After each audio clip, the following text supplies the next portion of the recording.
In a recent podcast with Winston Marshall, Nigel Farage, leader of the increasingly popular Reform Party, indicated that the majority of British Muslims might well be more concerned about the rape crisis than the typical non-Muslim citizen of the Fair Isle, not least because of the rising tide of anti-Islam sentiment stirred up by the scandal. Mr. Marshall pushed back on this presumption of majority moderate Muslim stance. He referred to a Henry Jackson poll indicating that 75% of British Muslims did not believe that Hamas committed rape on October 7th. Half agreed, furthermore, that Jews have too much power in the UK.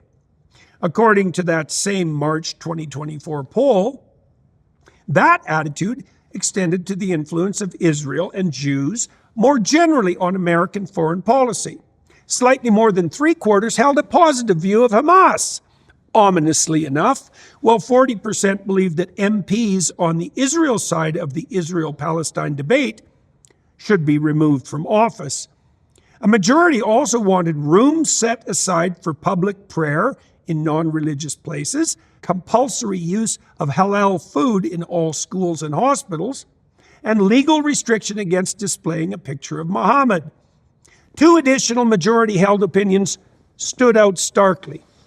77% believed it would be desirable to have Islam declared as the national religion, with an equivalent proportion expressing support for the establishment of Sharia law across the UK. This, of course, begs a crucial question, apart from shedding doubt on the presumption of a moderate majority. Why did the immigrants in question leave the countries where such policies are already in place? The answer to that is straightforward. Many believe the West can only be improved by the imposition of Muslim practices. After all, the UK, like so much of the rest of what was once Christendom, has declared itself structurally racist, unjust, and colonialist. Our security and wealth is deemed by the same accusers a consequence of nothing but theft and oppression. Corrupt, unproductive, poverty-stricken authoritarian societies are the result of foreign tyrannies imposed upon them, or so the story goes, instead of the fault of themselves, the states in question, or the reigning culture or religion.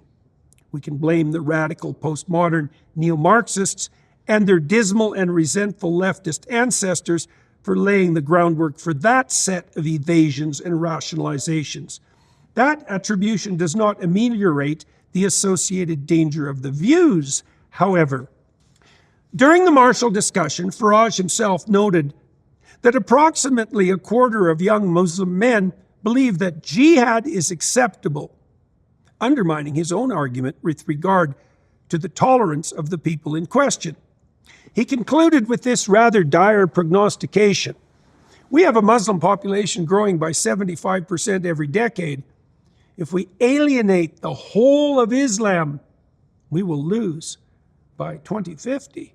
Goodness knows what kind of terrible state we will be in. It is difficult to interpret this as anything but a warning, and worse, capitulation.